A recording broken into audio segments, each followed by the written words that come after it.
Hey, old man, are you sure you can even see that far? The voice was sharp, cutting through the desert air of the 1,500-meter range.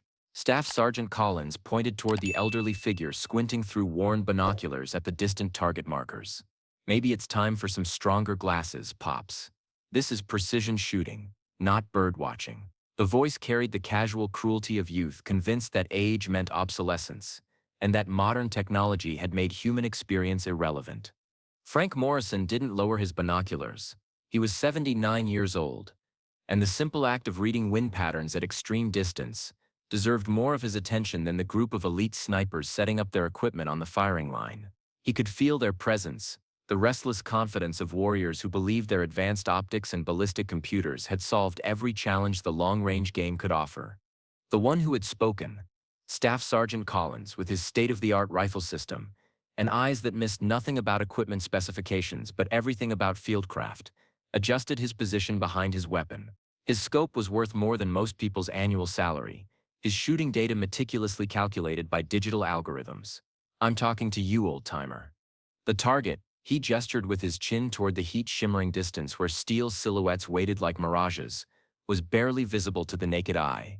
Even with their advanced optics, the elite sniper team had been struggling all morning with shifting winds and atmospheric conditions that rendered their ballistic solutions useless.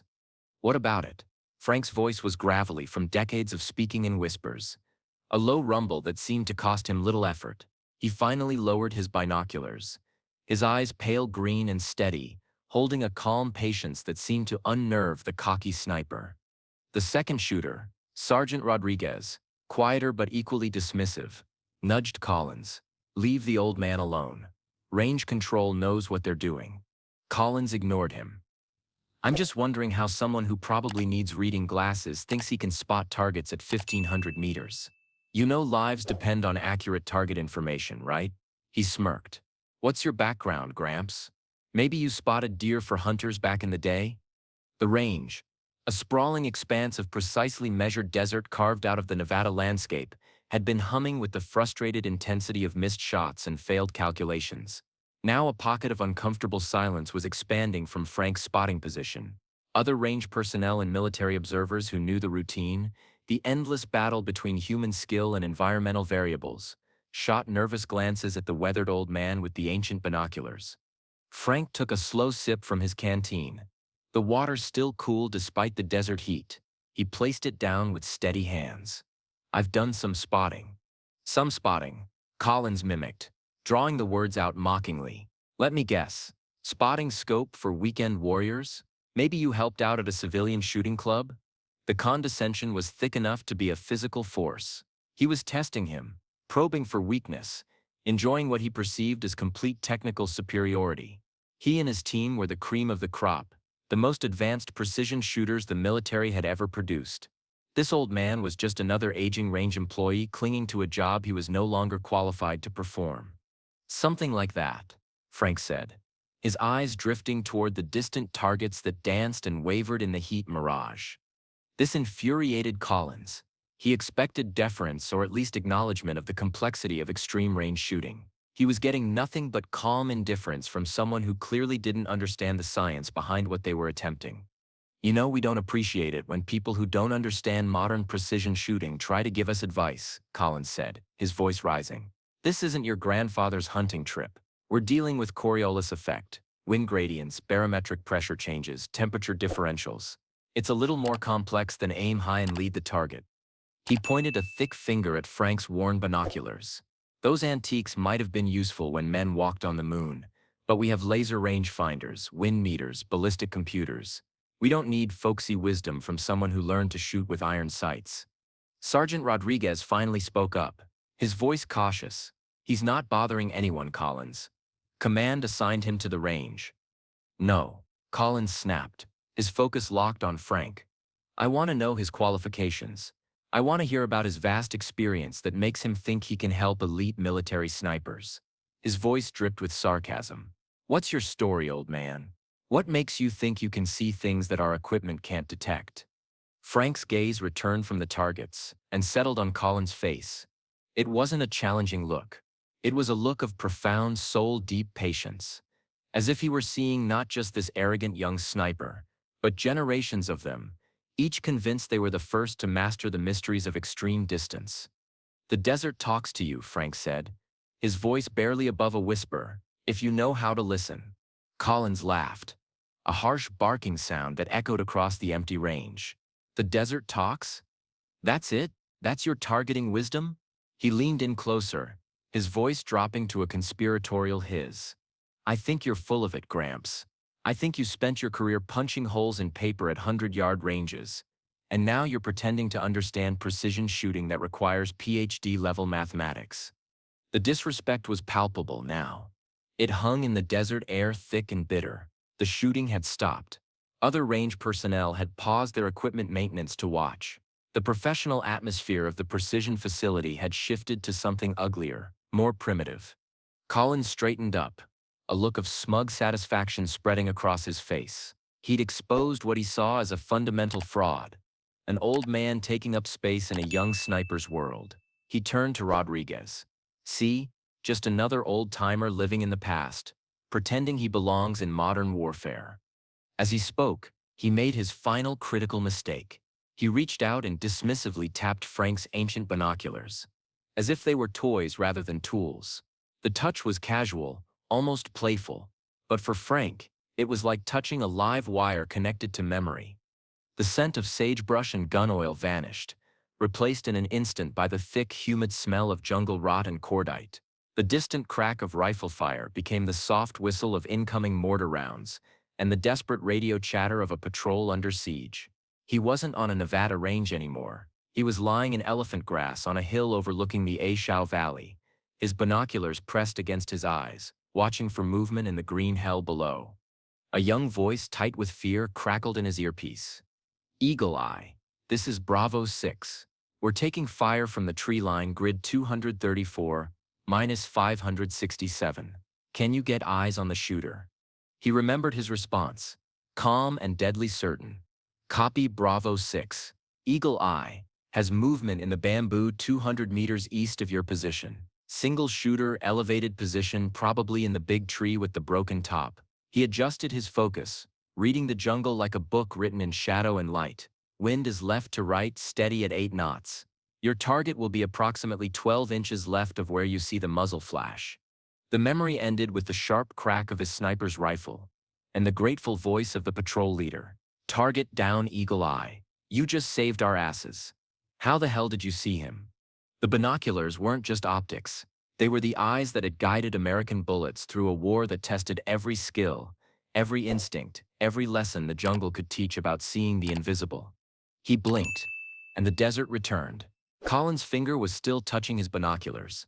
Frank slowly pulled them back, his expression unchanged, but something inside him had shifted.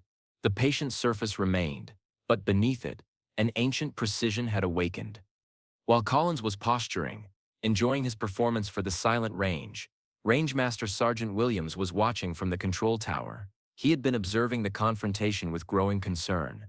Not because of Collins' attitude, he'd seen plenty of arrogant snipers in his 28-year career, but because of the old spotter's reaction, or rather, his complete lack of one. Williams had been around precision shooting since before these kids were born.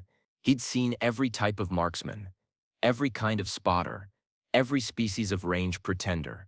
But this old man had something different. The way he held his binoculars, the economy of his movements, the 1,000-yard stare that seemed to see through distance and atmosphere to the heart of the target itself.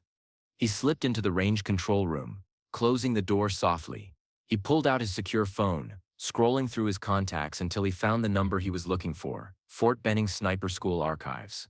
If his suspicions were correct, this confrontation was about to become a career-defining moment for everyone involved.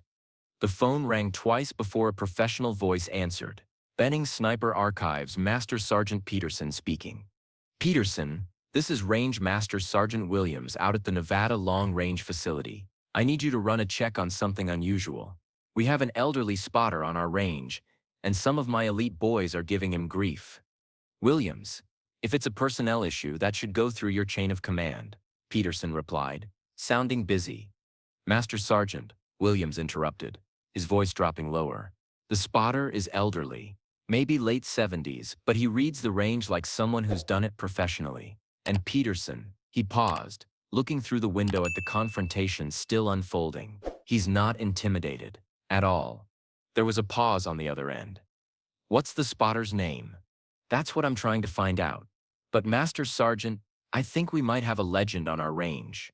The way he handles those binoculars, the way he reads wind, I've seen that before in old photos from Vietnam. The silence on the other end stretched for several seconds. When Master Sergeant Peterson spoke again, his voice had changed completely. Jesus Christ, Williams.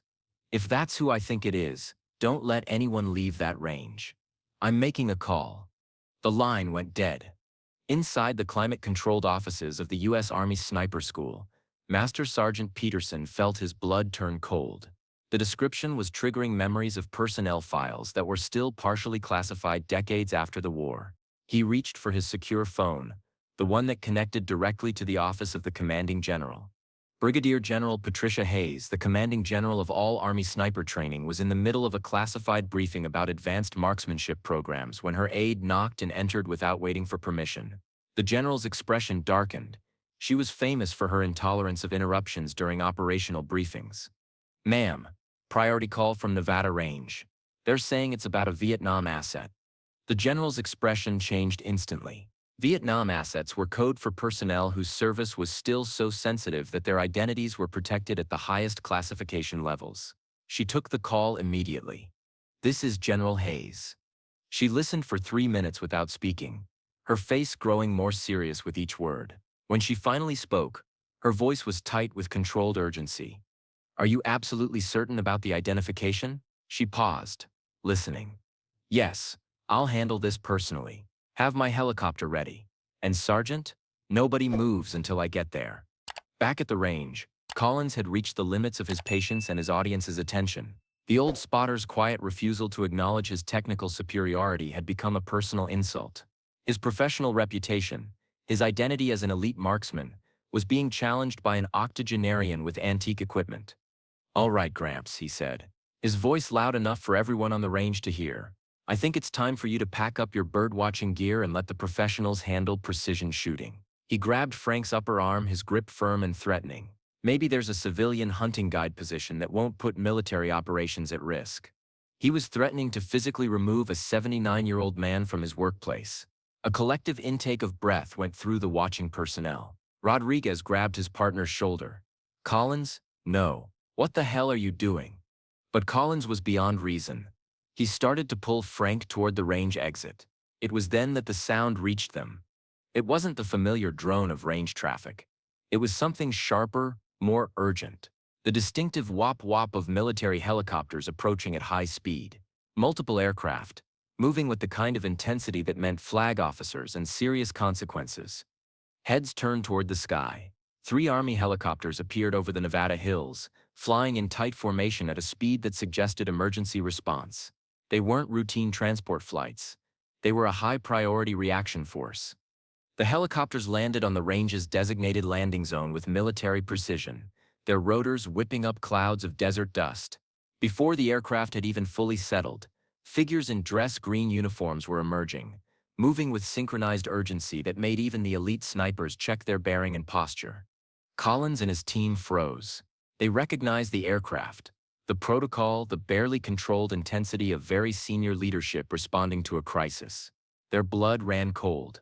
The casual arrogance drained from Collins' face, replaced by sickly pale confusion and the first cold tendrils of terror.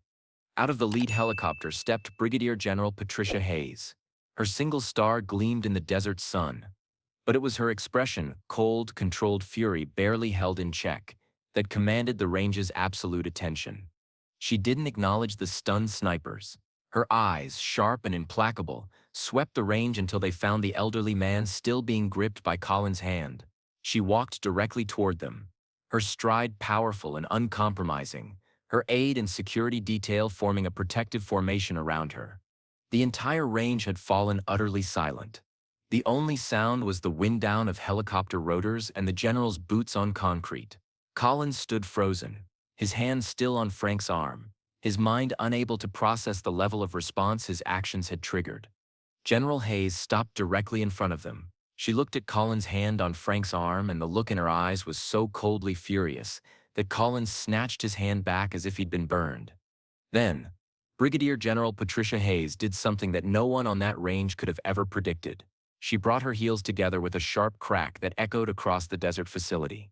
Her back ramrod straight on the concrete range, surrounded by the smell of gunpowder and sage. The commanding general of all Army sniper training snapped to the sharpest, most respectful salute Collins had ever witnessed. It was not the routine salute exchanged between officers. It was a salute of profound, almost reverential respect, the kind a warrior gives to a living legend whose achievements had become the foundation of everything that followed. "Master Sergeant Morrison," she said, her voice clear and strong, carrying across the silent range. "Sir, it is an honor. I apologize for the conduct of these soldiers.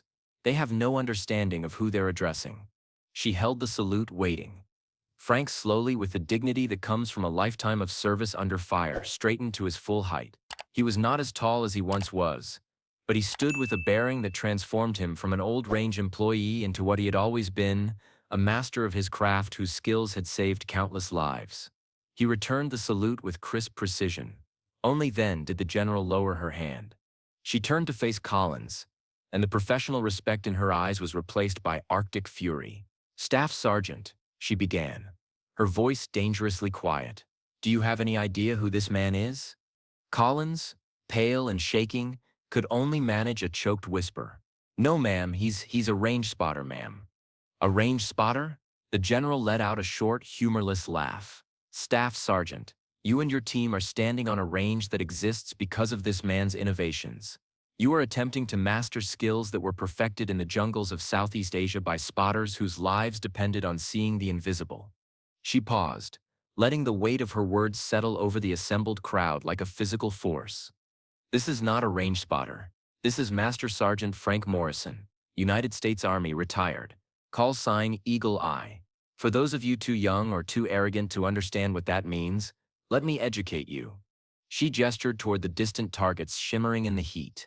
Master Sergeant Morrison served 3 tours in Vietnam as a sniper spotter with the 5th Special Forces Group. He is credited with over 200 confirmed target identifications that resulted in successful sniper engagements. 200 lives saved because he could see enemy positions that no one else could detect. A wave of shock rippled through the range. Collins looked like he had been struck by lightning. "The spotting techniques you study," the general continued, "the wind-reading methods that you struggle to master, the target identification protocols that keep snipers alive, he developed them. In triple canopy jungle, in monsoon rains, in conditions where your laser rangefinders and ballistic computers would be useless electronic junk." She took a step closer to Collins, her voice dropping to a deadly whisper. "Master Sergeant Morrison holds the Bronze Star with Valor, 2 Purple Hearts, and the Combat Infantryman Badge with 3 stars. He personally guided sniper teams through engagements that are still classified 50 years later." The general looked around the range, her gaze settling on each stunned face. "The reason you can practice your marksmanship on a peaceful range instead of learning it under enemy fire is because men like Master Sergeant Morrison spent years in the jungle, perfecting the art of seeing death before it saw them." She let that reality sink in before continuing. "After retirement, Master Sergeant Morrison requested assignment to range operations because he wanted to continue serving the snipers who now practice on ranges instead of battlefields. He has personally spotted for over 10,000 training engagements with a perfect accuracy record because he understands that in precision shooting there are no second chances for bad information." The general turned back to Collins. The rebuke, when it came, was not loud. It was a quiet, surgical destruction of everything the young sniper thought he knew about his profession. "You wear the sniper badge. That badge represents a tradition of excellence, patience, and respect for those who perfected the craft under fire. Today you forgot what excellence looks like. You forgot what patience means. You forgot to honor the masters whose skills under fire made your peaceful training possible." She looked him up and down with utter contempt. "My office. Tomorrow 0800. Bring your unit commander. Be prepared to explain to a review board why you deserve to continue wearing the badge that Master Sergeant Morrison helped earn its reputation." She had just ended his sniper career. As Collins stood there broken and humiliated, Frank Morrison finally spoke. He looked not at the general but at the pale, shattered faces of the young snipers around him. His voice was soft, devoid of anger or triumph. "The equipment doesn't make the shot," he said, his green eyes holding theirs steadily. "The shooter makes the equipment accurate. All this," he gestured vaguely at their high-tech rifles and computers, "helps you calculate. But it can't teach you to see. That comes from time, patience, and understanding that the target is always trying to hide from you." With that, he looked at General Hayes. "Ma'am, permission to return to duties? These shooters need to learn that the desert has lessons that can't be programmed into a computer." The general smiled, the first genuine expression anyone had seen from her since she'd landed. "Permission granted, Master Sergeant. Show them what real spotting looks like." As Frank settled into his spotting position, a final memory surfaced in his mind, not of Vietnam but of a quiet moment years later. He was 45, training a young sniper who couldn't understand why his shots kept missing despite perfect ballistic calculations. "Master Sergeant," the frustrated soldier had asked, "why can't I hit anything when all the numbers are right?" Frank had handed him the binoculars and said, "Son, mathematics can tell you where the bullet should go. Only experience can tell you where it will go. The desert, the jungle, the mountain, they all have voices. Your job is to learn their language." Now, 34 years later, he was still teaching that lesson. The fallout from the range incident was swift and comprehensive. General Hayes didn't just discipline Collins and his team. She used the incident to address a systemic problem in the sniper community. Young marksmen who had become so dependent on technology that they had forgotten the human skills that made technology effective. Within 6 weeks, she instituted a new training protocol called Eagle Eye Fundamentals. Every sniper candidate would spend time with Vietnam-era spotters, learning not just the technical aspects of target identification, but the intuition, patience, and environmental awareness that could only come from years of experience reading the invisible. Collins was not discharged from the Army, but his career as a sniper was over. He was transferred to training duties, where his job became teaching junior soldiers about military history, respect for veterans, and the importance of learning from those who had mastered their craft under fire. Master Sergeant Morrison continued his work on the ranges, but now with official recognition of his continued service to the sniper community. His spotting accuracy remained perfect, and his quiet presence became a source of pride for the facility rather than an object of casual disrespect. About 8 months later, Collins encountered Frank at a local sporting goods store. The old soldier was examining rifle scopes, moving among them with the practiced eye of someone who understood precision optics better than the manufacturers. Collins approached hesitantly, his heart pounding. "Master Sergeant Morrison," he said quietly, his voice barely audible above the store's background noise. "Sir, I wanted to apologize again for my conduct that day. There's no excuse for how I treated you." Frank looked at him for a long moment, studying the young man's face. He saw genuine remorse there, the kind of humility that comes from serious consequences and honest self-reflection.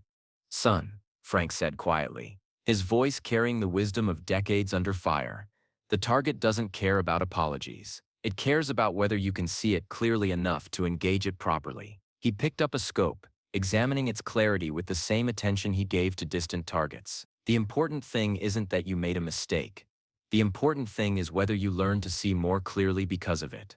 He gave Collins a small nod, then continued his examination of the equipment. The lesson, as far as he was concerned, was complete.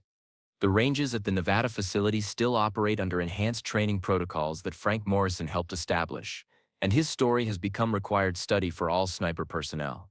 They call it the Eagle Eye Standard, and it serves as a permanent reminder that the most important skills in precision shooting can't be purchased with technology.